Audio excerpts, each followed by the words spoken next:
Olá, seja muito bem-vindo a mais um episódio do Doutor Podcast. Hoje nós vamos falar sobre a importância da vacinação.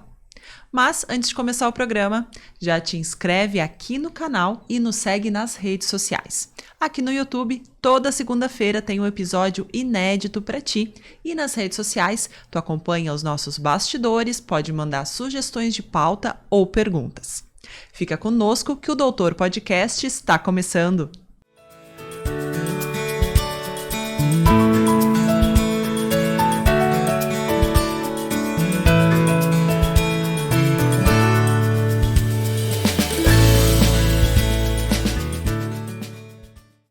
E conosco no programa de hoje, agradecer a presença do Colégio Sinodal Educando para a Liderança, Clínica Visuale, Odontologia e Saúde Integrada e também a Garbo Decor e os móveis Heinheimer, responsáveis pelo nosso estúdio e pela decoração do cenário. No programa de hoje, a gente recebe o Dr. César Rich, médico infectologista, graduado em Medicina pela Universidade Federal de Ciências da Saúde de Porto Alegre, com residência médica em infectologia e infectologia hospitalar pelo Grupo Hospitalar Conceição, com título de especialista em infectologia e mestrado e doutorado em epidemiologia e métodos diagnósticos, também pela Universidade Federal de Ciências da Saúde de Porto Alegre.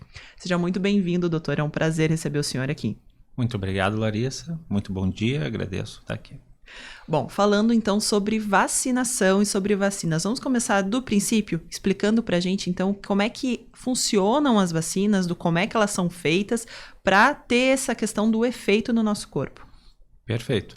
Vamos começar uma palavrinha um pouquinho difícil, assim, mas vamos começar abrindo. Então, a vacina, ela é qualquer produto biológico capaz de provocar uma resposta imune protetora. O que é isso?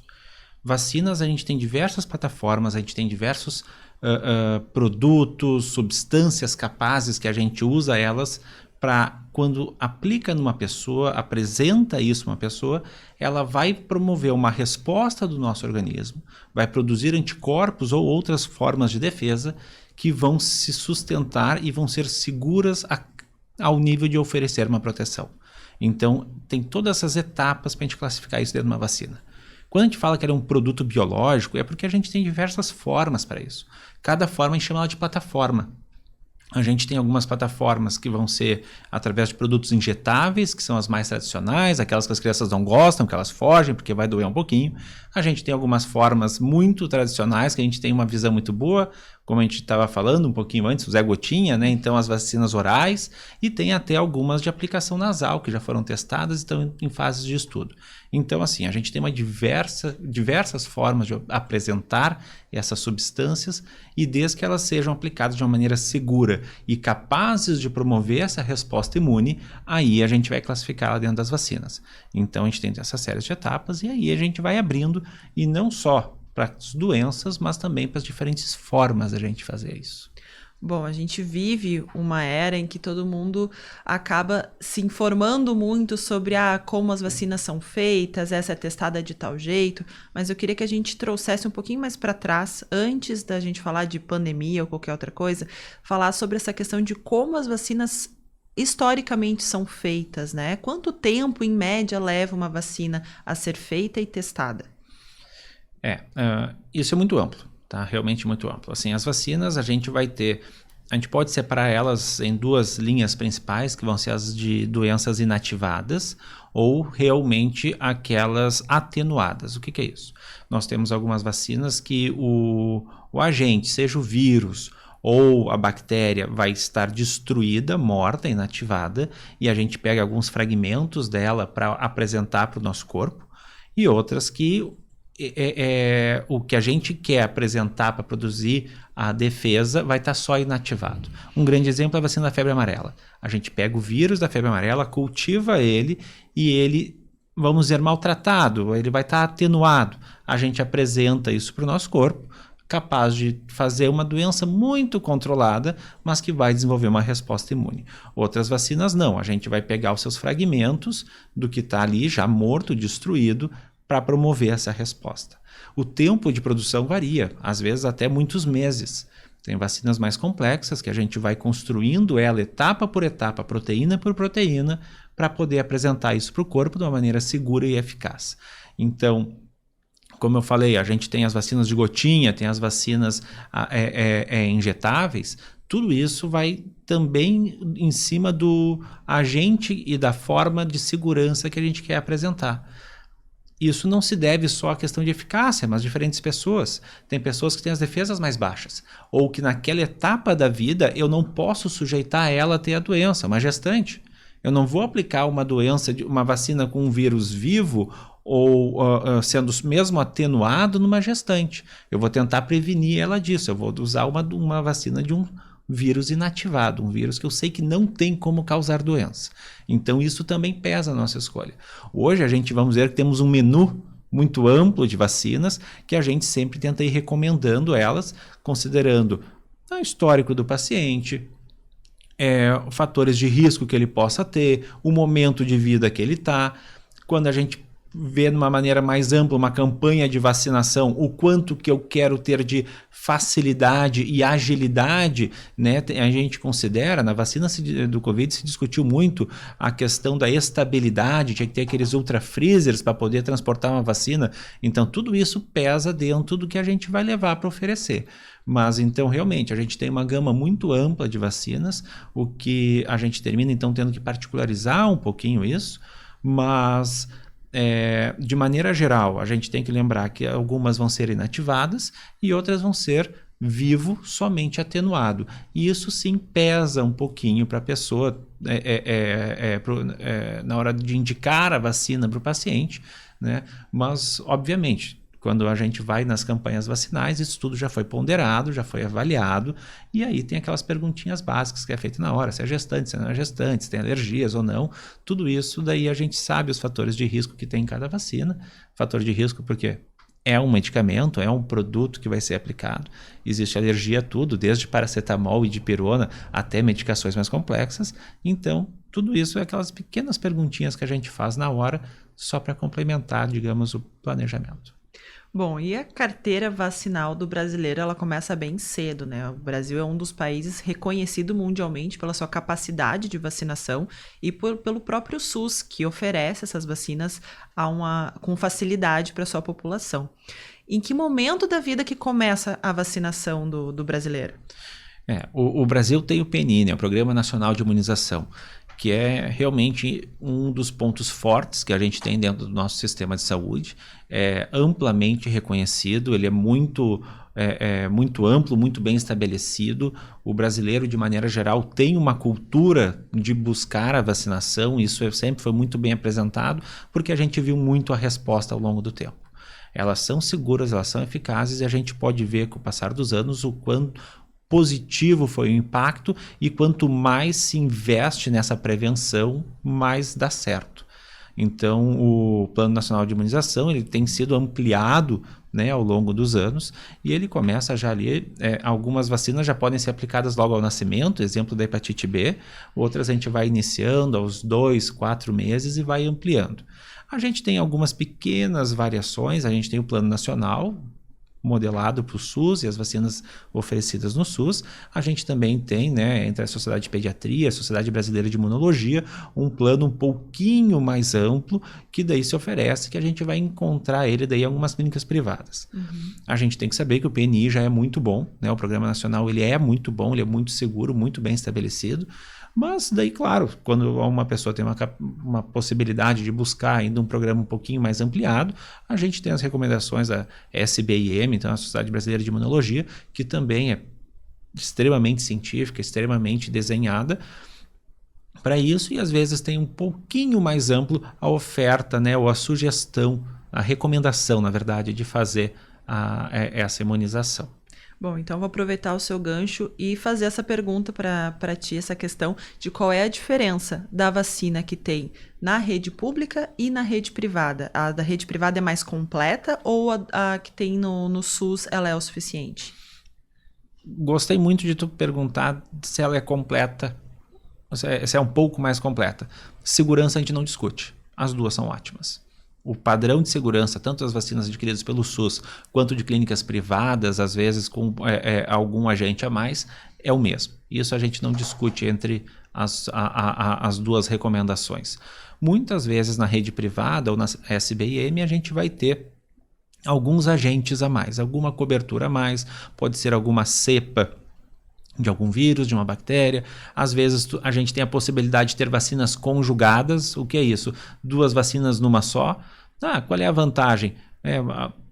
A mãe vai ouvir às vezes menos choro da criança, porque é uma aplicação só, tu vai estar evitando de levar, que a gente sabe que é um desconfortinho a mais, a criança vai ficar mais chorosa 1, 2 dias, tem um momento de tu levar para a clínica também. Então às vezes tu tem algumas vantagens de poder conjugar isso, de poder associar isso numa única aplicação. Então isso também é uma facilidade que pode ser feita. Mas então, né, a gente tem que pegar daí para cada vacina e para cada cenário também. Às vezes a SBIM vai ter alguma recomendação um pouquinho mais ampla que pode ser feita, mas ambos são muito bons, né? A gente não quero de forma alguma deixar uma dúvida se existe segurança quando a gente tem quando a gente segue o plano nacional. Não, ele já é extremamente adequado. Então tá, não faz diferença então na questão de segurança, tanto a do SUS quanto a do privado tem a mesma segurança para a criança. Sim, e de novo, as vacinas às vezes, quando a gente diz uma importada, uma que vai na rede particular, ela pode oferecer uma cepa a mais ou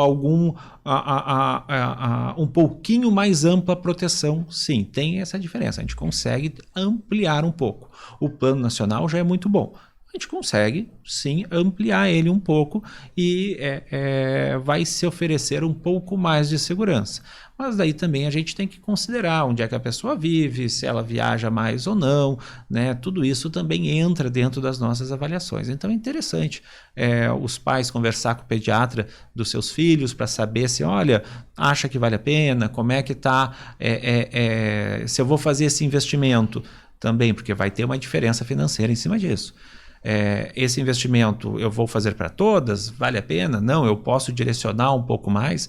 Então sim, a gente tem uma proteção um pouco maior, mas isso pode ser ponderado, discutido, avaliado, né, entre a recomendação e o real custo-benefício disso. Uhum.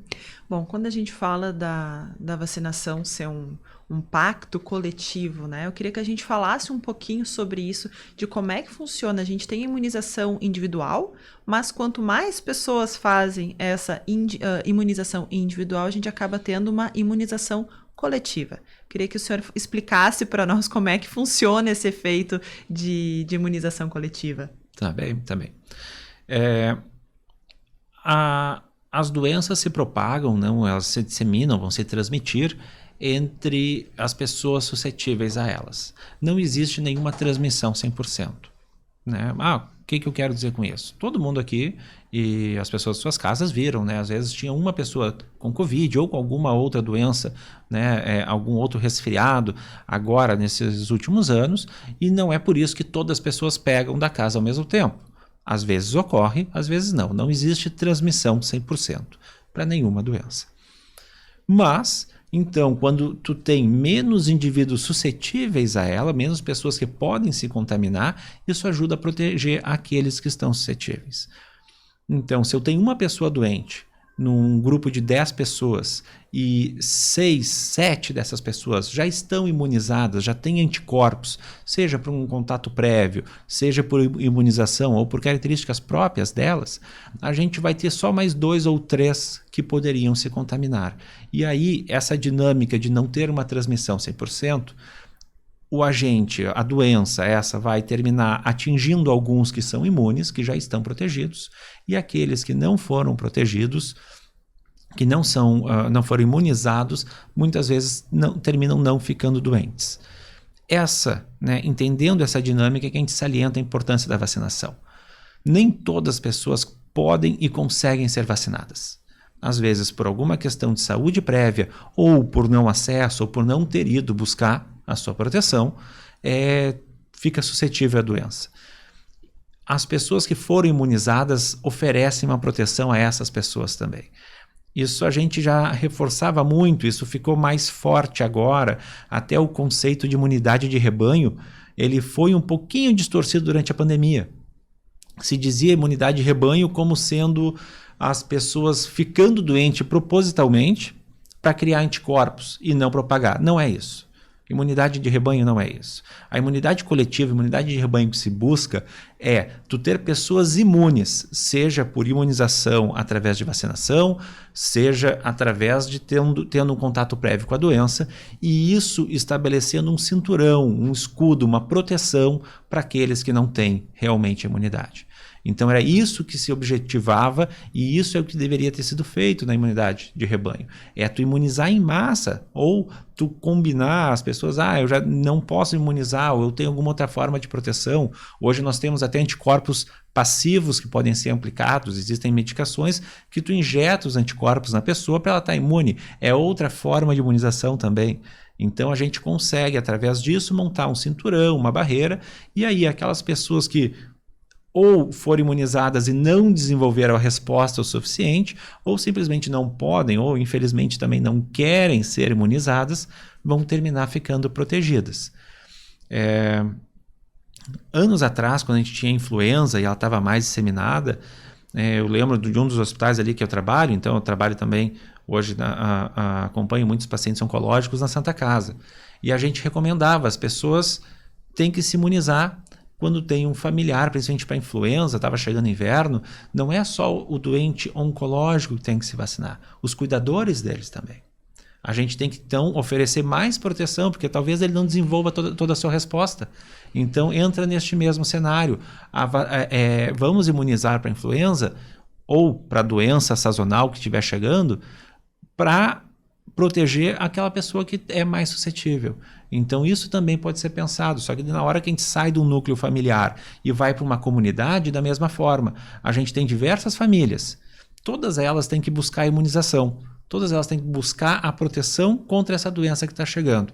E assim a gente consegue proteger algum núcleo familiar que ou não buscou ou não poderia ter sido imunizado naquele momento. Então, nessa dinâmica, então, esse pacto coletivo é isso. A gente pode não pensar só na sua esfera familiar, mas isso se replicando num meio maior, né, numa visão maior em termos de comunidade. Bom, minha pergunta é só essa parte um pouquinho mais técnica, mas no sentido de que a partir do momento em que numa família os 5 pessoas se imunizaram, o vírus já não circula ali dentro. Isso seria o pacto coletivo. A partir do momento que mais pessoas se imunizam numa comunidade, o vírus não circula dentro dela. É isso? Isso. Ele não circula ou... Então, as pessoas ou não vão ficar doentes, ou vão ficar doentes de uma maneira muito mais branda. E a gente lembra que da maioria das viroses respiratórias, influenza, vírus sincicial, a Covid, muitas delas estão associadas à carga viral, à capacidade de transmissão nos mais sintomáticos. Então, na hora que eu consigo ter uma doença mais controlada, uma doença menos sintomática, um período menor de doença, mesmo ficando doente, eu vou ser transmissor por menos tempo, ou numa quantidade menor, ou até não transmissor. Então, tudo isso também vai pesar. A gente brinca, né? Uma equação biológica. Por quê? Porque a gente tem variáveis do corpo, do momento. Às vezes a gente vai passar por situações que vão terminar reduzindo nossas defesas, reduzindo nossa imunidade temporariamente. E isso também, então, é importante a gente conseguir fazer as nossas prevenções antes, porque a gente não sabe exatamente como é que vai ser o amanhã.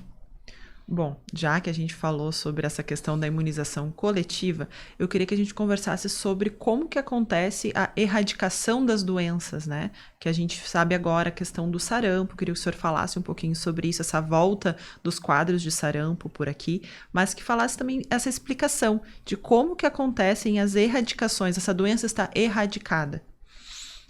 Ótimo. Voltando um pouquinho mais do que o sarampo, vamos falar da varíola, né, que era comum, uma doença com uma elevadíssima transmissão, uma mortalidade associada também, uma morbidade, então uma perda de qualidade de vida e sequelas, muitas vezes associada, conseguiu ser erradicada com vacinação. Ela foi eliminada. A gente teve, então, atingiu-se um valor uma percentual da população imunizado, vacinado contra ela, a ponto de a gente não ter mais transmissão, e é o nosso exemplo de possível erradicação de uma doença no mundo. Não temos mais varíola, não existe mais o vírus, poucas cepas armazenadas em laboratórios estratégicos, exatamente para se precisar fazer uma vacina a partir dali. O sarampo, a gente não tinha mais sarampo. Muitas pessoas não viram sarampo. No Brasil. Isso, perfeito, no Brasil. Nós não tínhamos mais sarampo no Brasil. Mas a gente vive um mundo mais dinâmico, com mais pessoas viajando, com mais pessoas imigrando ou emigrando, tendo algum êxodo por algum motivo, né? A gente tem pessoas da Venezuela, Colômbia, Paraguai, Uruguai, diversos países circulando.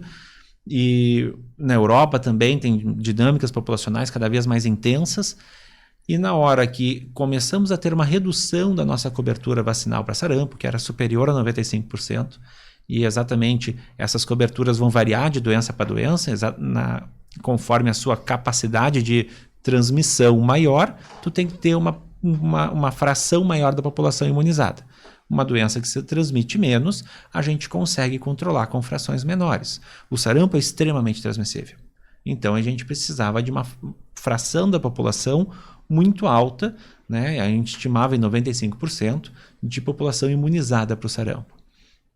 Isso baixou. Hoje a gente tem menos de 90% da população imunizada, né? Conforme os estados vai variar, 85%, 86%, 87%. E na hora que nós temos, então, populações, a gente viu isso da Venezuela, vindo vários imigrantes para o país trazendo, e daí a gente tendo alguns casos de volta, mas isso não é só da Venezuela. A Alemanha frequentemente tem casos de sarampo também, e tem viajantes que vão para lá ou vêm que podem terminar trazendo o vírus. Até antes desse êxodo maior da Venezuela, a maioria dos casos importados que a gente tinha era da Europa. Então, na hora que a gente tem uma fragilidade nossa, que foi o responsável por isso, é dentro do Brasil. No Brasil que se reduziu a quantidade de pessoas imunizadas por sarampo. Então, a gente ficou suscetível a essas dinâmicas populacionais que são cada vez mais comuns e vão ser cada vez mais frequentes, sejam viajantes ou imigrantes, que podem terminar trazendo de novo um agente para cá. Então, dá para erradicar o sarampo do Brasil? Dá. É só a gente voltar a ter os mesmos parâmetros vacinais que nós já conseguimos. Então, sim, reforçar a campanha, reforçar a compreensão e a importância das pessoas quanto a isso, para a gente conseguir evitar uma doença fatal, uma doença que pode levar a óbito, uma doença que se transmite muito fácil. Através de uma vacinação eficaz, a gente consegue bloquear isso. A vacina do sarampo, ela se dá na infância? Em que momento da vida que a pessoa precisa tomar essa vacina? A gente vai fazer ela durante a infância, as suas 3 doses, combinadas com outros agentes virais, e pode ser feito o reforço, principalmente ainda em adultos jovens, e profissionais da saúde também tem indicação, né, fazer uma dose de reforço quando se teve uma dinâmica um pouco maior, se as pessoas não sabiam se tinham as suas doses em dia, porque muitas vezes não tem a sua carteirinha vacinal, né, não tem mais o cartão de vacinação da infância, isso também pode ser administrada alguma dose de reforço, mas ela faz parte do Plano Nacional de Imunização, ela é feita ainda durante a infância, ela combinada com outros agentes virais, a gente já tenta fazer toda essa prevenção. Bom, a gente está entrando agora em calendário vacinal da gripe. Está chegando a época do ano, a gente está já no outono, entrando no inverno, onde as campanhas de vacinação para a gripe começam. Eu queria que o senhor falasse um pouco da importância dos pais e também das pessoas idosas, as pessoas que são mais suscetíveis, fazerem a vacina da gripe. Por não ser obrigatória, ela acaba sendo, muitas vezes, deixada de lado. Queria que a gente conversasse um pouco da importância de se vacinar para a influenza, para a gripe agora. Perfeito. A influenza e as outras viroses respiratórias são muito associadas com o inverno. As variações de temperatura, ambientes mais fechados, as pessoas não têm tanta circulação de ar, não andam tanto na rua, né, ficam próximas e muitas delas vão se transmitindo. Já temos em diversos lugares, a campanha não está aberta, mas já existe a disponibilidade da vacina da influenza e algumas populações são privilegiadas. Asmáticos, né, obesos mórbidos, idosos, gestantes, que são sabidamente grupos de risco para desenvolver uma forma de influenza mais grave. Esse também é um outro exemplo, que não é toda a população que tem que ser vacinada. A gente está aqui, uma estratégia de vacinar grupos de risco. Se as pessoas têm acesso à vacinação, ela deve ser feita. Mesmo que tu não é de um grupo de risco, se tu convive com alguém que tu pode e deve sim se vacinar, tu vai estar protegendo o teu familiar. Então a gente já começa agora a campanha de vacinação da influenza. Nos últimos anos ela foi abaixo do esperado, até por isso que se ampliou a faixa de idade para tentar oferecer para mais pessoas que não era o grupo de risco, mas para tentar proteger eles através, né, daquele cinturão que a gente já conversou há pouco. Então terminou se ampliando um pouco a faixa e se oferecendo para mais pessoas. Mas é uma vacina segura, é uma vacina de um vírus inativado. Então algumas pessoas dizem, eu me vacinei para influenza e eu tive febre, eu vacinei para influenza e eu tive um desconforto. Sim, isso é a tua resposta imune. Quando tu faz a vacina da influenza, ela é um vírus inativado, um vírus morto, ele não é capaz de causar doença. A gente pode ter um pouco de dor local, ter uma febre, um desconforto no corpo, que é o teu processo de gerar anticorpos, que vai durar, quando muito, 24 horas e que umas gotinhas de paracetamol já vão resolver sem maiores dificuldades. As pessoas que ainda dizem, não, eu tomei a vacina da influenza e eu fiquei resfriado na mesma época. A gente está no início da transmissão maior das viroses respiratórias. Se deixar naturalmente, 70% da população vai ter alguma gripe ou resfriado agora. Então tem sim uma grande... um momento de casualidade. Tu vai estar te vacinando e tu pode terminar tendo uma síndrome respiratória. Mas não foi desta vacina. O vírus está morto, ele não tem nenhuma capacidade de causar doença. Aí que a gente entra na segurança dessa vacina. E então, as pessoas que estão dentro do plano vacinal, que vão estar dentro da campanha, e essa campanha foi pensada que são as pessoas que são esse grupo de risco, que podem desenvolver uma doença mais grave. Lembrando que influenza mata, a gente viu influenza H1N1, né, há uns anos atrás. Logo que ele entrou, ele foi um impacto muito grande. A gente ainda tem a circulação dele. Influenza, historicamente, é uma doença bem marcada, bem forte.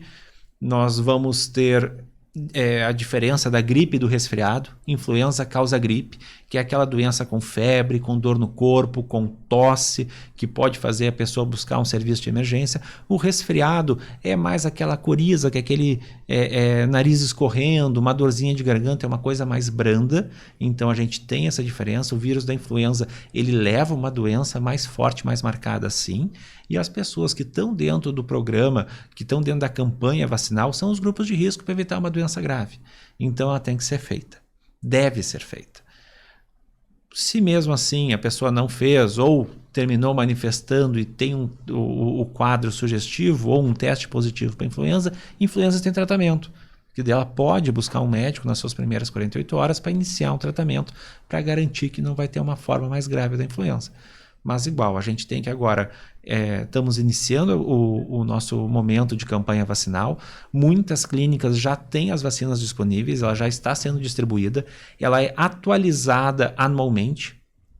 Atualizada como? Com as principais cepas do vírus circulante, normalmente as 3 principais cepas do ano passado, ou que estão circulando no inverno do hemisfério oposto, então os países da Europa, Estados Unidos, Canadá, as principais cepas circulantes ali, que devem ser as que estão vindo para cá, são utilizadas para fazer a vacina. Então ela vai sempre sendo atualizada anualmente. Então, eu me vacinei ano passado. Beleza, a gente está tendo, as vacinas já foram atualizadas para cepas mais modernas e o nosso corpo reduz a quantidade de anticorpos para influenza no ano. Então vale a pena fazer novamente essa vacina. A gente tem uma pequena diferença com a rede privada. A gente tem alguns laboratórios que vão fazer uma vacina tetravalente, então com as 4 principais cepas. Aqui vai ser distribuída pelo Butantan, que é uma vacina nacional, que sempre o Butantan produziu vacinas e todo mundo sempre fez a vacina do Butantan extremamente segura, né? Então, e eficaz. as 3 principais cepas. Então, César, vale mais a pena? Acho que tem que ponderar. De novo, risco-benefício. Vamos fazer, eu vou investir na vacina da influenza porque eu quero ter uma proteção a mais? Sim, tu vai ter uma ótima proteção. Tu vai ampliar a quantidade de cepas de influenza que tu está sendo protegido, o que é muito bom. Lembrando que 3 já está de muito bom tamanho, que são as 3 principais. Aí as pessoas podem fazer uma avaliação de custo, né, de risco-benefício. Eu sou um grupo de risco, eu estou com um familiar do grupo de risco, ou não, eu realmente tenho a capacidade para fazer esse investimento, né? Eu brinco com os meus alunos, tem 3 coisas que para mim nunca a gente está gastando dinheiro, a gente está investindo na gente. Vacina, terapia e viagem. Oh, maravilha. Qualquer um dos 3 está de ótimo tamanho. Então, se a pessoa pode agora fazer um investimento, eu acho que também é muito adequado e muito bem-vindo nesse momento. Bom, a gente falou bastante sobre essa questão de como funcionam, qual a importância, e eu queria que a gente conversasse um pouco sobre o movimento anti-vacinas, mas ele vindo antes da pandemia, lá atrás. A gente sabe que ele começou fora do país, que chegou até aqui, que a gente conversasse um pouco sobre o que é esse movimento anti-vacinas, com base em que ele se disseminou e quais são os riscos que isso traz para a saúde da população. Sim. Infelizmente, tem pessoas que não compreenderam ainda a importância da vacinação, a segurança dela, a eficácia dela. E aí a gente termina vendo esse movimento anti-vacina, que até não muito tempo a gente só via ele fora do país, e agora aqui está mais amplo. No país já teve, isso é muito associado então ao não entendimento, à não compreensão dessa segurança e dessa importância. Né? No Brasil a gente teve a revolta da vacina, né? Então na época de Oswaldo Cruz. Por quê? Porque não foi dada a informação de maneira clara para a população dessa importância e do que estava sendo de benéfico oferecido para eles. Então eu vejo isso numa maneira maior não compreensão, não entendimento, desconhecimento da importância da segurança e da eficácia das vacinas nessas pessoas do movimento anti-vacina. Estados Unidos, historicamente, isso é muito forte, associado ao discurso da minha liberdade, do meu direito, e eu prezo pela plena autonomia da pessoa, do indivíduo, do paciente, em fazer ou não o tratamento, mas só que esse discurso vem muitas vezes amparado, embasado em uma ciência falha, uma ciência com lacunas, com um discurso de não compreensão, de não entendimento.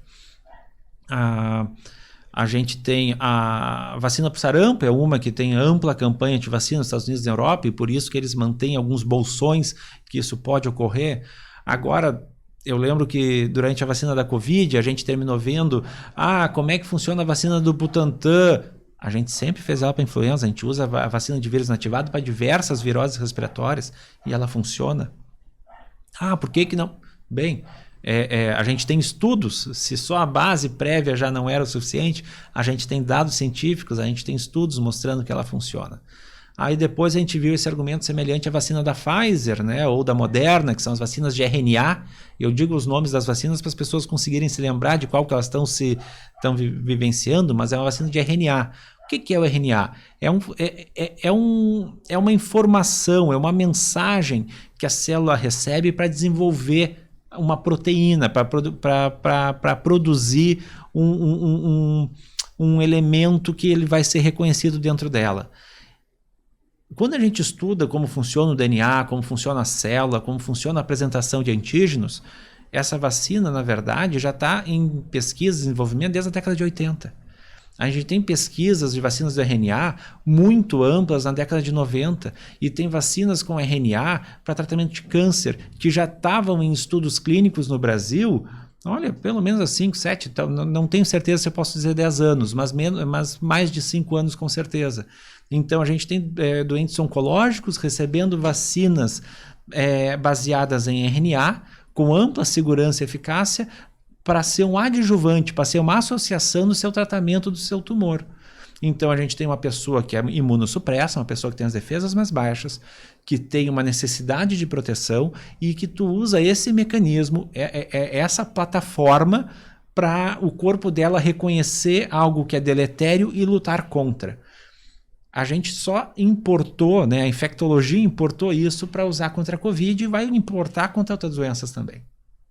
Então, na hora que a gente vê, essa vacina foi desenvolvida em 2 anos, não foi. É falso esse argumento. A gente tem estudos em cima disso, gente, há mais de 10, mais de 15 anos. Essa vacina, a gente não sabe como é que ela funciona dentro da célula. Falso. A gente sabe, a gente já acompanha, a gente já estuda, a gente já tem essa mesma plataforma com outras proteínas há muito tempo sendo estudada também. Então, a gente vê um discurso de desconhecimento, mas com uma falsa ciência, uma ciência errada, com falhas por trás. Não, mas o estudo XYZ dizia tal coisa. Tá, aí tu pega aquele estudo, tu vê, não, mas essa plataforma já foi modificada. Tu tá me dando uma informação do passado. Os aviões do passado tinham motores diferentes. Eram mais perigosos e não voavam tão longo quanto um voo de hoje. Ninguém vai montar um plano de voo hoje baseado no motor do passado. Tu vai montar num plano atual, com a informação atual, com as vacinas atuais. E é isso que a gente faz.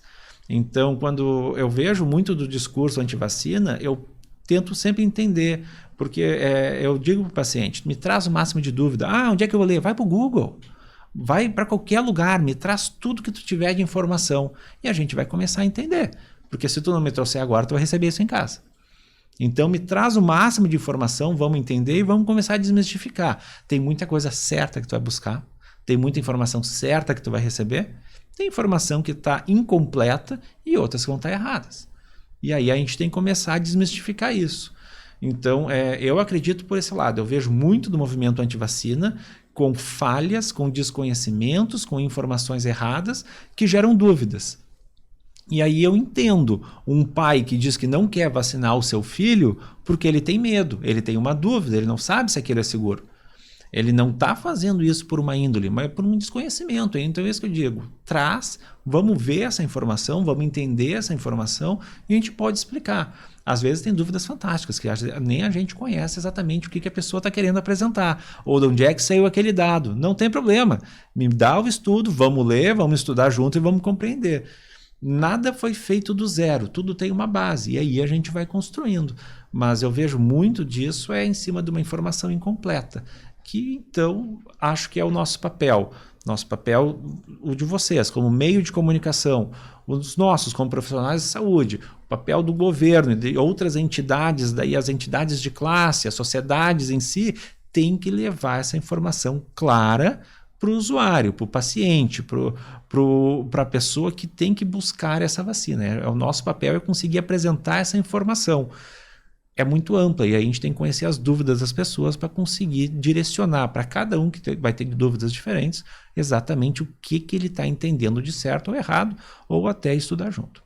Bom, já que a gente botou o pé, vamos mergulhar de cabeça profundo nessa questão da vacina da Covid, que a gente tem 2 casos agora que é importante a gente falar. Vamos começar então da vacina infantil, que é a questão que o senhor acabou de colocar, vou pegar o seu gancho, da questão do pai e da mãe, que está em dúvida, que a gente sabe agora que chegou a vacina para bebês, tem crianças pequenas já que já podem ser vacinadas, que a gente tem a vacina da Pfizer sendo vacinada, a vacina da Pfizer infantil sendo vacinada no país. Muito se fala sobre efeitos colaterais, sobre possíveis doenças cardíacas, a gente já ouviu falar também.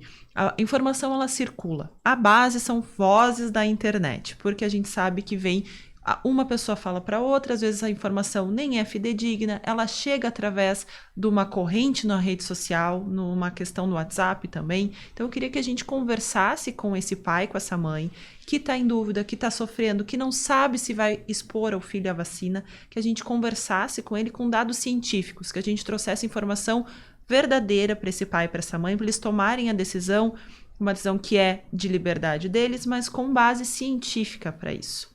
Perfeito.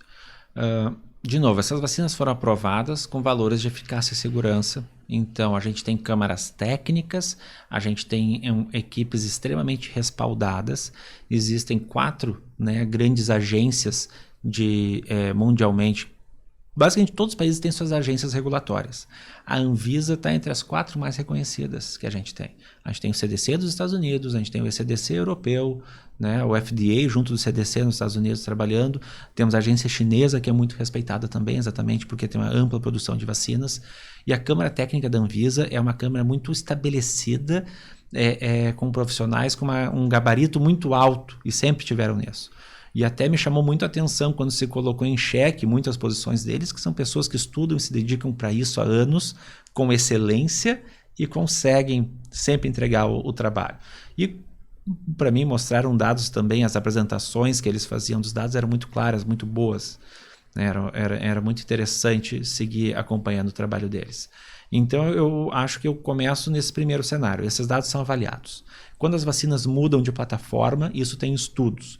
Estudos foram feitos muito amplos nos Estados Unidos. A vacinação em crianças dos Estados Unidos com essas vacinas de RNA, tanto da Pfizer quanto da Moderna, que nós não temos aqui, foi muito bem acompanhada. Eles têm um controle de epidemiologia muito amplo. Né? Os Estados Unidos historicamente faz um controle populacional e epidemiológico de efeitos adversos ou de doenças emergentes muito bom, muito adequado. Eles são muito, muito fortes nisso.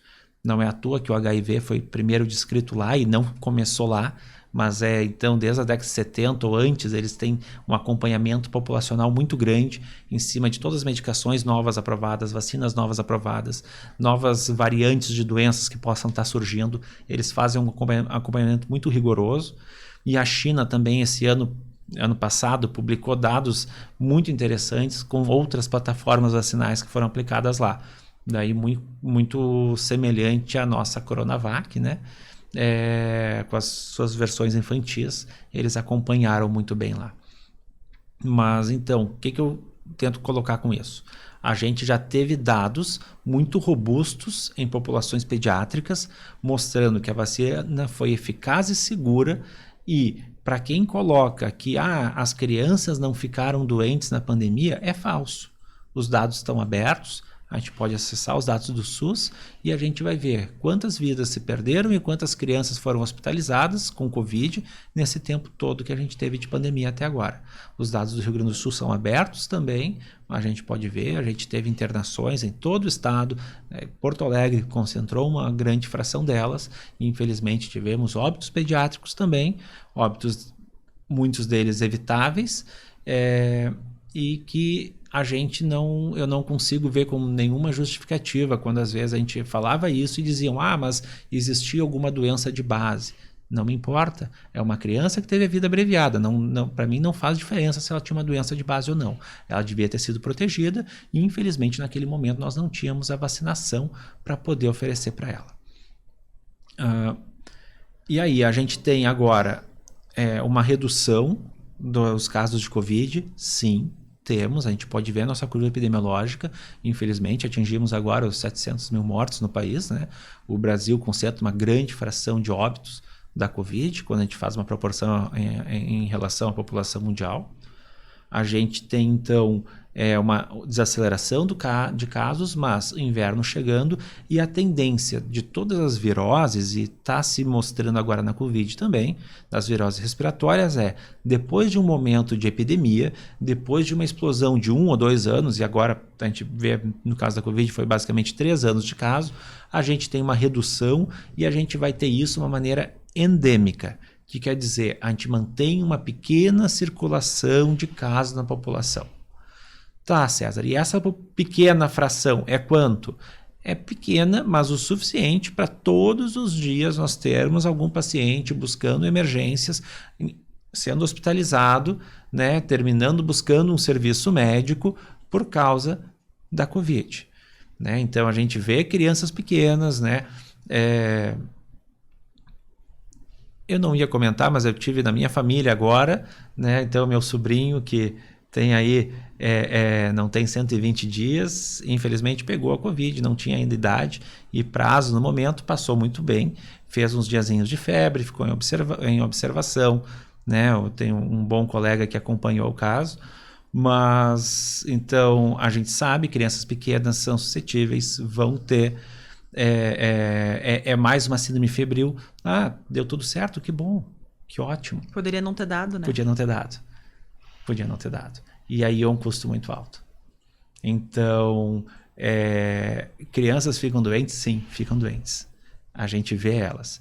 E um pai que já teve uma criança doente sabe o custo que isso tem. Um familiar que vê uma criança doente sabe a apreensão que isso é, e muitas vezes tu não tem um manejo muito claro que tu possa fazer. Então, César, mas ele pode fazer febre? Pode. O adulto pode fazer febre com a vacina. Ah, ele pode ficar choroso, ele pode ter um desconforto? Sim, pode. Ah, uma criança ou uma pessoa pode fazer uma alergia? Pode, a qualquer vacina, a qualquer medicamento. Todas as pessoas podem. Tem pessoas que são alérgicas a frutas, alérgicas a camarão, alérgicas a amendoim. Toda pessoa pode ter uma reação alérgica a qualquer coisa. Isso sim, é um fato. É muito baixa essa taxa. Uma reação adversa à vacina? Existem. Na casas de 1 para cada 1, 8, 10 milhões, conforme o efeito adverso. E é uma taxa muito, muito menor de efeito adverso em relação às taxas de complicação que a gente tem por causa da Covid ou por causa das doenças que a gente termina vendo. Então, aí a importância dos pais terem as vacinas em dia, né, a proteção dos seus filhos em dia para as diversas doenças, inclusive da Covid. Por quê? Porque a maioria das doenças a gente não costuma ter um quadro grave, né? As doenças vão se distribuir. Tu vai ter uma série de pacientes que quase não tem sintoma, uma porção dos pacientes que vão ter o quadro clássico da doença, e seja ela qual for, e depois tu vai ter aqueles que vão ter o quadro complicado. A gente tenta evitar esses dois lados. Primeiro, não quero que as pessoas fiquem doentes. Essa é a minha primeira proposta. Não quero ver uma pessoa doente. A gente tem que prevenir isso. E depois, se for ficar doente, eu quero que elas tenham a doença da forma mais branda e sem sequelas. Aí agora circulou há pouco de um jogador de futebol, né, de um dos nossos grandes times aí do estado, que ele teria tido um evento cardíaco, uma complicação a partir da vacina. Que bom que isso já foi desmentido. Não é. Isso não foi da vacina, isso não tem a ver, mas essas retóricas terminam subindo, as vacinas são seguras. Aí a gente ouve que criança não fica doente, criança fica. A gente vê, a gente conhece, a gente tem a estatística muito clara e aberta, né? Os dados do DataSUS são abertos para a população ver, são abertos para os médicos e para os profissionais de saúde ver e saberem, a gente tem que saber como é que acessa as estatísticas do governo, são abertas para nós. Então, se um profissional tem alguma dúvida ainda, entra no DataSUS, dá uma olhadinha, vê os números que tem e tu vai ver que aquilo ali são eventos evitáveis. E a gente tem, é só tu calcular a nossa população do estado e tu vai ver que isso é muito mais frequente do que 1 para cada 10 milhões, 1 para cada 8 milhões, que tu pode ter algum evento de hospitalização, mas de óbito ou complicação maior à vacina eu não conheço. E os dados não confirmam isso que é dito. Bom, já que falamos então da vacinação das crianças, da importância dessa questão, eu queria que a gente falasse, nessa nossa reta final aqui, a questão da vacinação dos adultos. Que quando lançou a vacina era aquela coisa, aquele desespero, a primeira, a segunda dose, tu tomou qual, os sommeliers de vacina, e agora as pessoas pararam de fazer os reforços. A gente tem, o senhor falou que tem casos diminuindo, né, de hospitalização, mas a gente ainda tem pessoas sendo afastadas do trabalho por questão de isolamento, por terem contraído a doença de novo e não estarem com o quadro vacinal completo. Então, eu queria que o senhor explicasse para nós a que pé anda a vacinação no Brasil e chamar, então, as pessoas para fazer as próximas doses da vacina. Ótimo. A curva nacional, né, com a redução de casos, está muito semelhante do oposto da curva de vacinação. Então, quanto mais subiu a vacinação, a gente conseguiu ir reduzindo a quantidade de casos complicados e de consequentes óbitos. Foi muito legal ver o desejo das pessoas se imunizarem. Algumas aproveitaram para se vacinar de outras doenças que tinham no passado. A gente teve a campanha da vacinação dos jovens ano passado ali para colocar suas vacinas em dia. Mas algumas pessoas, eu não gosto, não quero. Se eu for parar para contar, sim, claro que eu não gosto de tomar a vacina. Eu não sinto prazer em ter a dor do braço e às vezes tem um desconforto associado a isso. Não quero. Mas eu sei da proteção que isso me oferece. Eu entendo o meu papel como profissional da saúde, de eu não poder ficar doente ou não poder transmitir uma doença para o meu paciente ou para o meu colega. Eu sei do peso que foi trabalhar nesse momento e o absenteísmo sobrecarregar o meu colega no momento que eu fiquei doente, eu não podia estar lá. E da mesma forma, quando ele não estava lá, ou diversos não estavam, e a gente estava tendo que atuar com uma carga maior de trabalho. Mas isso ocorre não só com o profissional da saúde. Né? Na hora que eu tiro um profissional ou eu tenho mais uma pessoa doente, por mais que às vezes tu tenha um caso brando, tu pode estar passando para alguém que não possa se contaminar ou que pode ter um caso complicado, e nós ainda temos, ainda bem que reduziu muito a quantidade de óbitos e hospitalizações, mas ainda tem.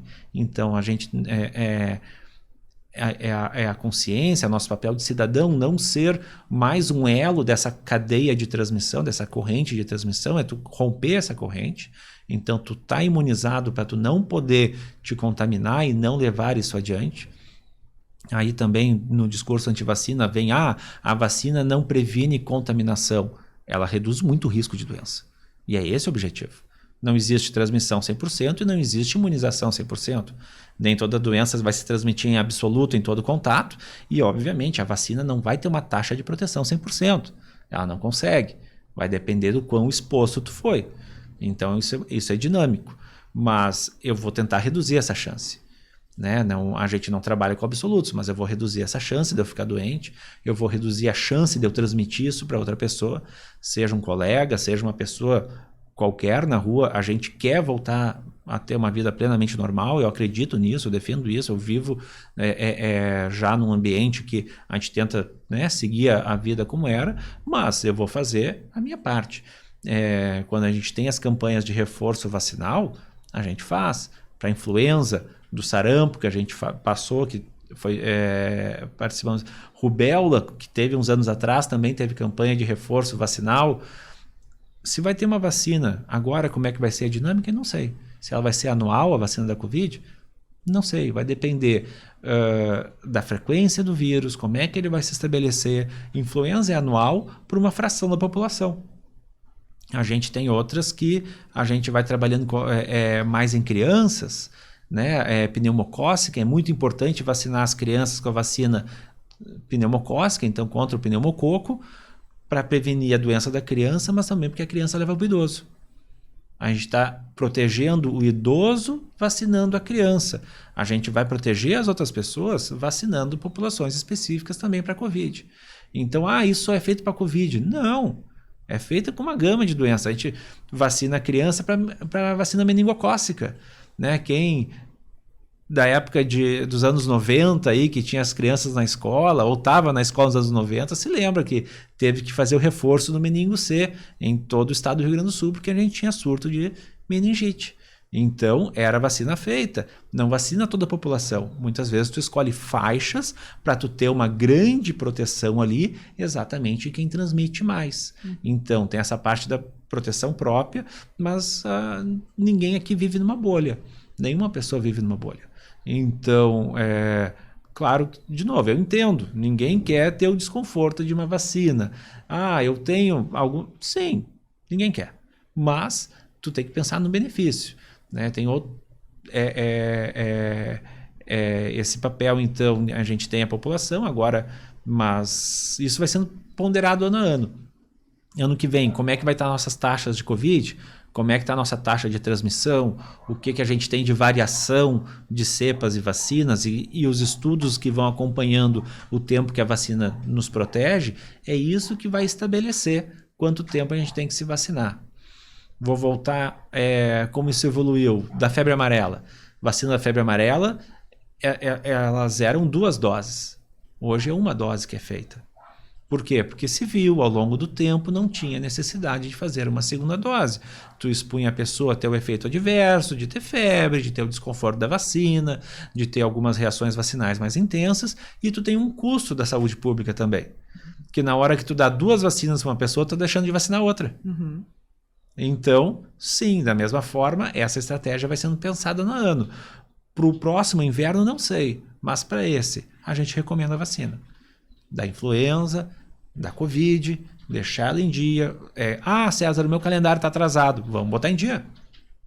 Já pega o teu calendário, vê se tem mais alguma coisinha lá, conforme o teu trabalho, tétano, hepatite B. Será que não tem mais nenhuma vacina para botar em dia? Leva no posto, leva na tua unidade básica, leva para o teu médico ver e conversa com ele. Vê exatamente o que tu tem de proteções que não estão em dia, que daqui a pouco tu consegue, né, já te proteger de mais coisa. César, antes da gente encerrar, eu gostaria de te perguntar se tem mais alguma coisa que tu gostaria de ressaltar, de frisar, que talvez a gente não tenha falado tão profundamente ao longo do programa. Não sei se de não profundamente, mas de eficácia e segurança. Eu acho que esse é o meu principal ponto. Todas essas vacinas são estudadas, são acompanhadas e foram muito bem avaliadas. Isso tanto as do PNI, do nosso Programa Nacional de Imunização. Então, os pais podem ter certeza que as vacinas oferecidas no âmbito do SUS são seguras, eficazes e têm um benefício muito grande. E por isso que está estabelecido dentro do programa de vacinação. Para quem quiser, pode buscar uma proteção um pouco mais ampla em clínicas privadas, seguindo o calendário da SBIM, o que a Sociedade de Pediatria, o que o médico assistente recomenda. Então, conversa, questiona, avalia se está dentro da tua possibilidade de buscar uma proteção a mais.